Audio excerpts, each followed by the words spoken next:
One text, one package, and a nurse's life turns into a write-up about a crime she didn't commit. Wrong number. Boston, February, puddles squish underfoot, salt crunches, the air is wet and quiet. The radio drones about a police sweep of private deliveries, no details as usual. Alice Fairmore comes home after the night shift. The scarf hangs on the same hook, keys beside it. The kettle clicks at the usual mark. The phone buzzes once short. On the screen, drop the package like usual, same address, paid tomorrow, number unknown.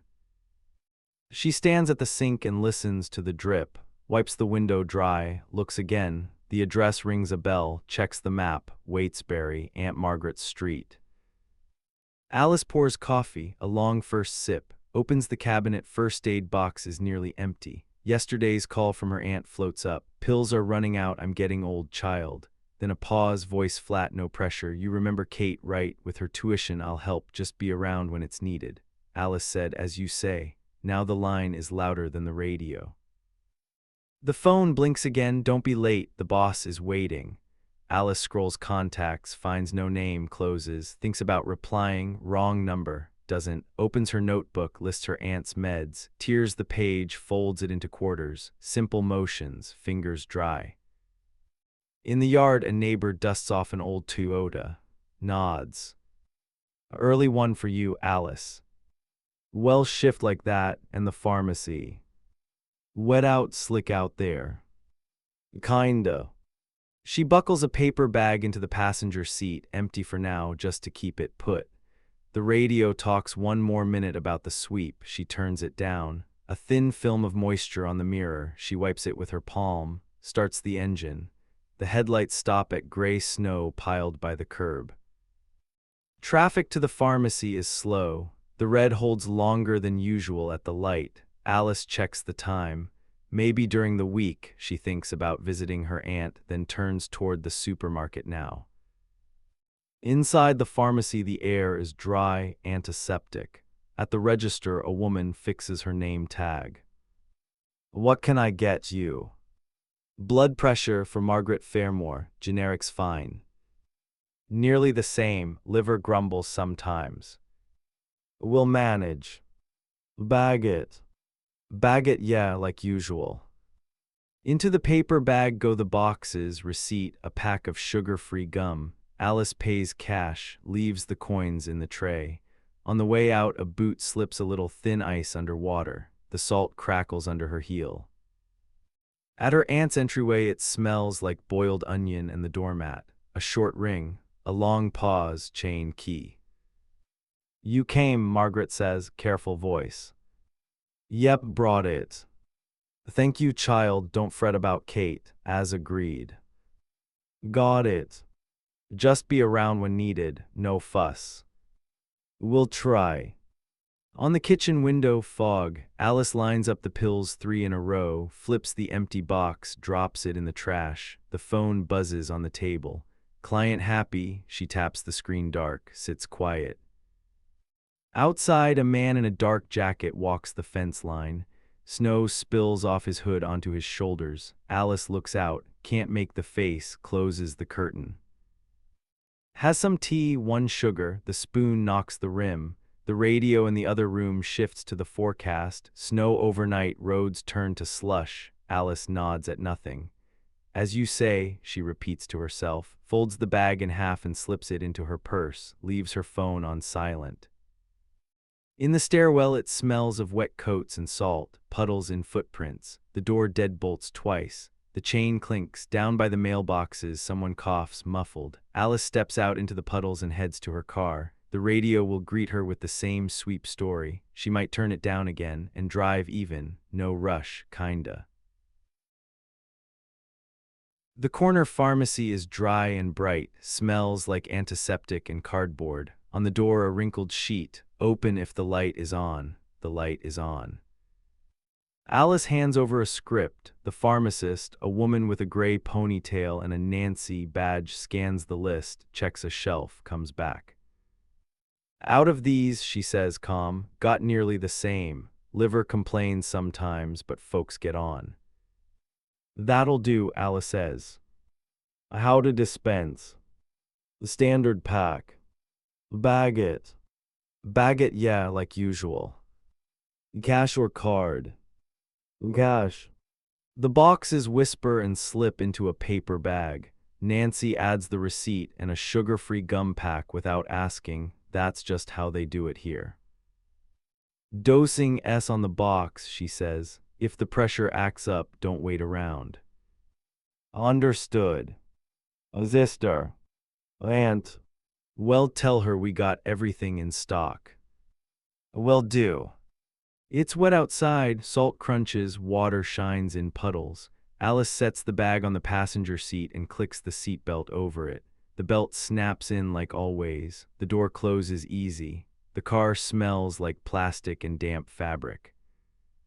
The radio comes on where it was left. A flat voice. Today the police remind folks about checks on so-called private deliveries. Please remain calm and report anything suspicious. Alice turns it down to a whisper, drives. Quick stop at the supermarket for milk and bread, 2 minutes. Inside it's warm and noisy, carts bumping the threshold. Need a bag? The cashier asks, not looking. No, I'll carry it. Won't have coins for change, she warns, like ahead of time. Fine without. In the lot the ice is thin, hard to see. Alice takes short steps, keeps the bag close to her body. Wind tugs the scarf. From her car's cracked door, the same radio voice slides from deliveries into the forecast. Slush by evening. She turns it off, less noise that way. The road to her aunt's is even. The lights hold longer than usual. At one of them, a call, unknown number. Alice looks, doesn't answer. A text hits a minute later. Plans changed, maybe this week. She clears the screen, doesn't reread, and breathes steady, like at work when needed. Her aunt's entryway smells like wet mats. One ring. The pause is longer than before. You, Margaret asks through the door. Me with the meds. Good, come quiet. The kitchen is fogged. Her aunt's radio mumbles a soup recipe. Alice sets the bag on the table, lays the boxes out neat. The one she bought this morning and the new, almost the same. 3 times after food, she says. I'll keep to it, Margaret answers. Money from last time I didn't forget. Kate, too, as we agreed. Thank you. Just keep it quiet, the aunt adds, straightening the cloth. Folks have ears. I get it. Alice tosses the old empty boxes without looking inside. Marks dates in pen on a notepad, leaves the sheet on the fridge. 2 mugs, 1 tea bag for both. The spoon ticks the rim. The phone buzzes again, but it's on silent, face down. The sill fogs in a round ring from the steam. From outside, heavy boots walk through slush. No hurry. Staying for a bite, Margaret asks. I'll drop by tomorrow, Alice says after a pause, if needed. As you say. On the way out, the lock snaps twice. Puddles on the stairs. Alice goes slow so as not to splash. The wind is wet again. In the car, the belt slides into place, the bag under it flat, secure. The radio stays off. Silence is better. She checks mirror, doors, lights, time, all where it should be, and goes, even no rush. Alice comes midday. On the mat by the door, wet footprints have dried around the edges, leaving dull halos. 1 short ring. Chain, key, pause. You, aunt's voice steady. Me brought soup and a list. Well, come on, child. It's quiet in the kitchen. The radio whispers about a sale on grains. Alice sorts pills by day into a plastic organizer. Marks dates by hand, Monday, Tuesday, Wednesday, neat. About Kate, Margaret says like between things, you know I don't forget. I know. Main thing is quiet, folks listen better than you'd think. I understand. Alice nods, tucks the empty blisters into a bag. In the entry, the old rug gives a short creak like someone stepped and stopped. A thin shadow moves across the frosted glass and is gone. Margaret turns her head at the sound without getting up, then looks back at her cup. The tea cools without steam. A car pulls up out front, engine dies, a door thumps once. Danny shows up at the threshold, skinny, dark jacket, hair slicked back, a level smile, no shade, like he rehearsed it. "Oh, cousin," he says low, "been a while." "Hey, brought meds for auntie." "Good, family's what matters." He sets a box of buckwheat on the table, lets his gaze skim around like checking corners, taps the tabletop with his fingers, steady rhythm, short. "You drive much?" "As needed." "Well, if as needed, then as needed. Don't overdo." Margaret pours tea like nothing unusual's going on. Danny smiles a bit wider, puts a hand on the chair back without sitting. "I'm just for a minute," he says, "checked if everything's in order." "It is," Alice says. "That's good then." He leaves as quiet as he came. Outside, the starter misses once, a second turn, annoyed. The car pulls out, tires squelch in slush. Alice watches a couple seconds longer than needed, then goes back to the organizer. Neighbor Mabel drops by toward evening, blue jacket, gloves in hand. A short knock, not pushy. "Maggie, I was passing, we all know each other here. And when someone's new curiosity, you know," she says, polite smile. "Niece," Margaret answers, "helps around the house." "I see, well, good to have help." "Yeah. Okay, I won't keep you." She leaves a damp nylon smell in the hall.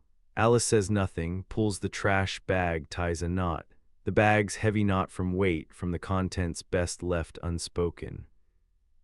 That evening a text pings, the same unknown number, plans for later, maybe this week. Alice kills the screen, puts the kettle back on. "Don't take me too literal," Margaret says after a pause. "I'm old, I repeat myself, but about Kate, I remember." "Thanks." "In quiet, that's help too, sometimes the best kind." Alice notes the amounts for the last meds in her book, writes, received, and dates it. The sheet sticks to a wet ring from the cup. She slides it higher. Behind the door, the rug creaks again, like someone tries the threshold and leaves. Alice looks at the handle and says nothing. On the way out, the chain chimes twice. The stairwell smells of wet mittens. From one apartment, the news segment clicks on the word deliveries again, said like it's nothing. Alice goes down holding the rail so she doesn't slip. Outside, it gets dark a little earlier than yesterday. She checks the phone, no sound, no reply, tucks it deeper in her pocket. Daytime is quiet on the street. The snow sank in, slush left along the curbs. On Hale Street, cars pull up briefly, windows rolled low so they don't fog. By evening, a black Honda shows. No plates, tinted glass, sits there idling. Mabel walks by with bags, pauses a beat like fixing her scarf. Looks off to the side, not straight on. "We're usually quiet here till folks start cruising," she says to Margaret at the gate, like about the weather. "I get it," Margaret says. "The girl helps is all." "Well, it's always good to have help, especially if it's often." "As needed." Just saying, around here we all know each other." "We do." Alice comes for an hour that day, warms the soup, checks the organizer. The phone is face down. In the hall, footsteps pass the door without stopping. Margaret looks out once, drops the curtain. "If anything, better not open up," she says, calm. "We won't," Alice answers.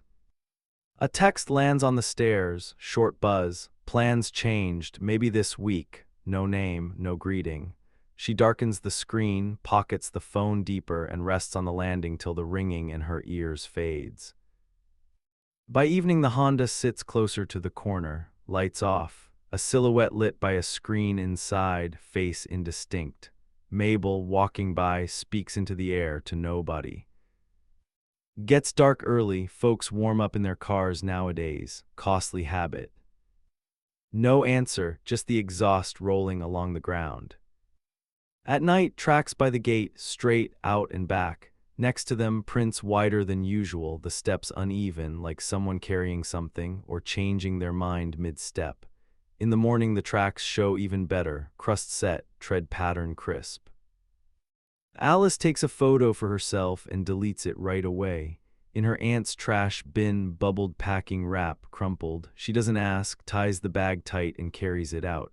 The street is quiet, only far off a truck downshifts.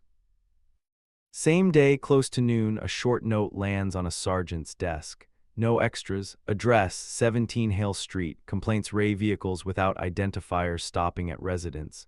Elderly occupant. Frequent visits by relative. Recommend observe. A tidy signature, date, time. The folder is thin for now. That evening, Alice leaves the radio off in the car.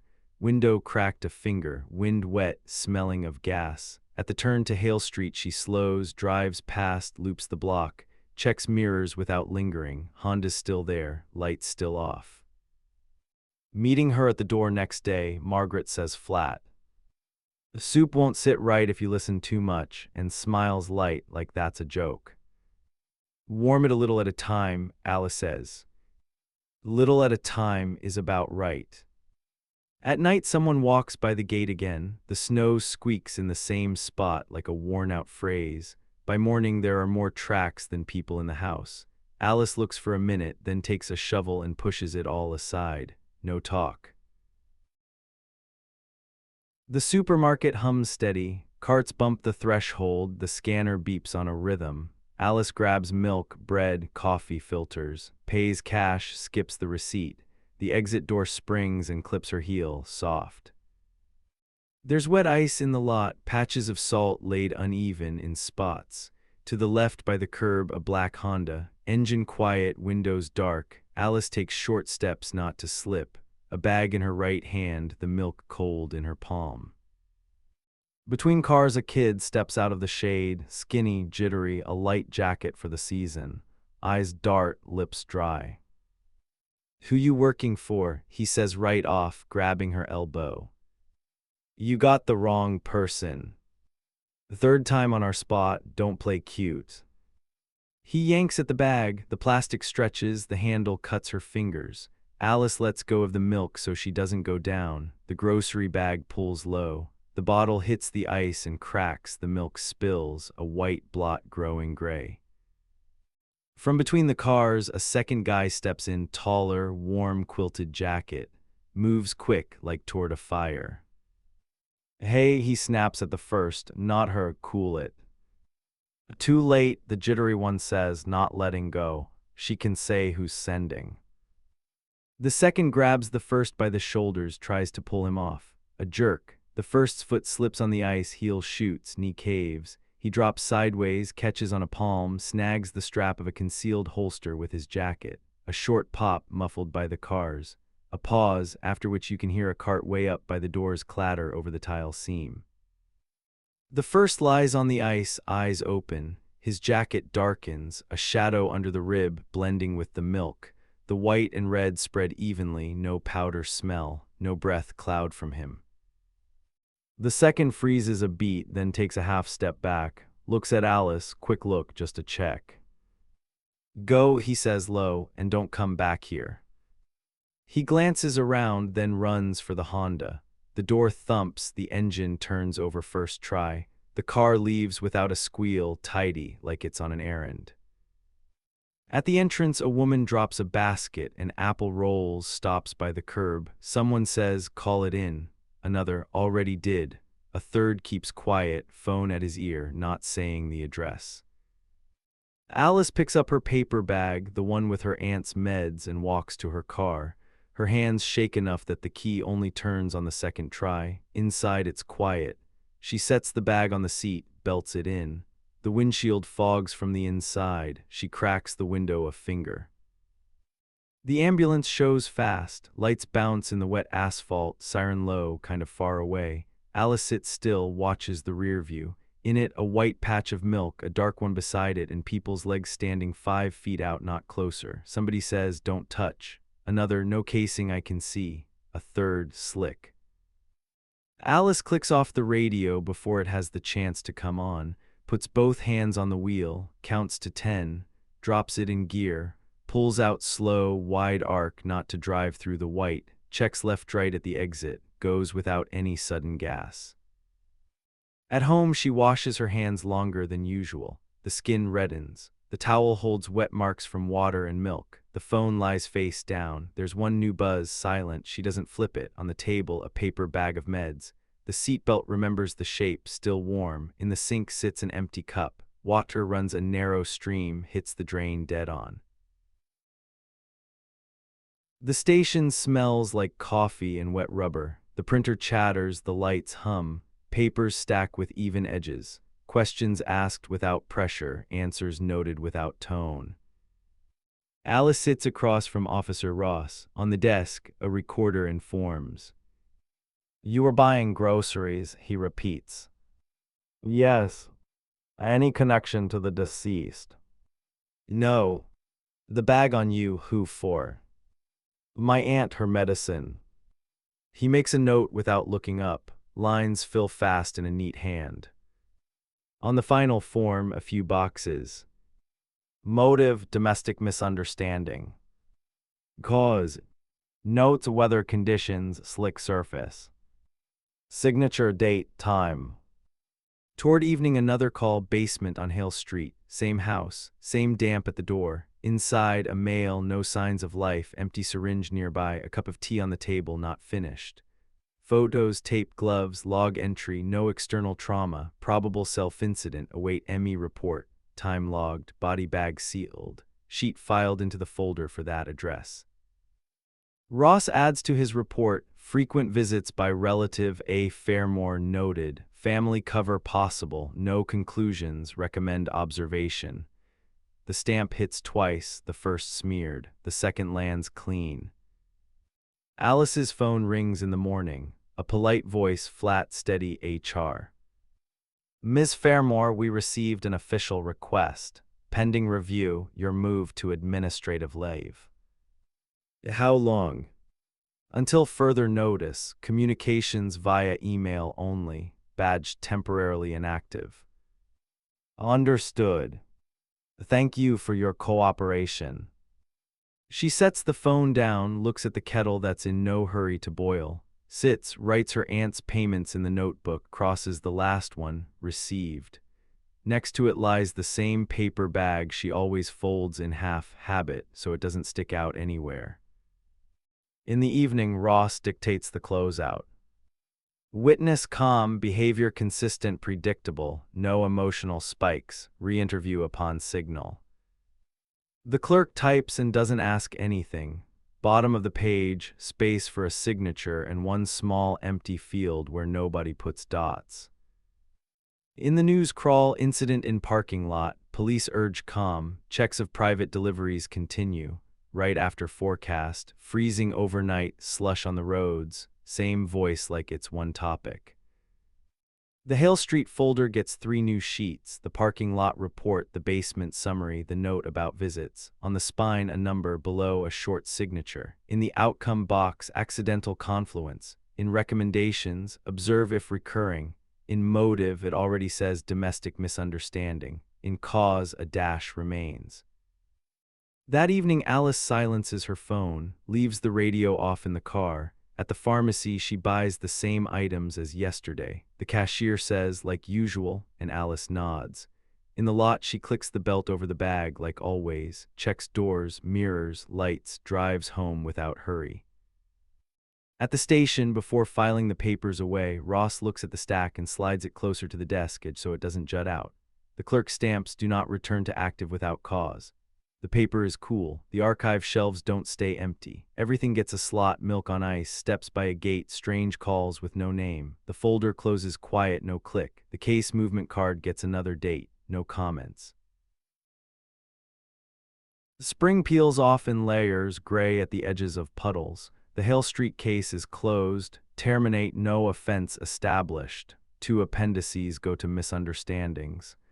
Inside, on the last page, a blank date field remains, just in case. Alice lives quieter. Administrative leave with no end date, messages to email. At blood donation, forms and cookies, they thank you and move along. Ross calls in the afternoon, voice level, no push. About your relative hit in Arkansas, papers under another name, nothing now happens. Alice says, got it. On the table lies the old message, drop the package like usual. She doesn't delete it. In the archive, the folder finds its place. The archivist asks, where to? Misunderstandings. Stamp closed, note no elements of offense. All fields filled but the last, that one stays blank. At the pharmacy, a woman with a gray ponytail bags 2 boxes and adds gum. A man pays cash. Like usual. Like usual. The bag rustles, the bell on the door rings and settles. An archive keeps a folder, closed in form, open for repetition.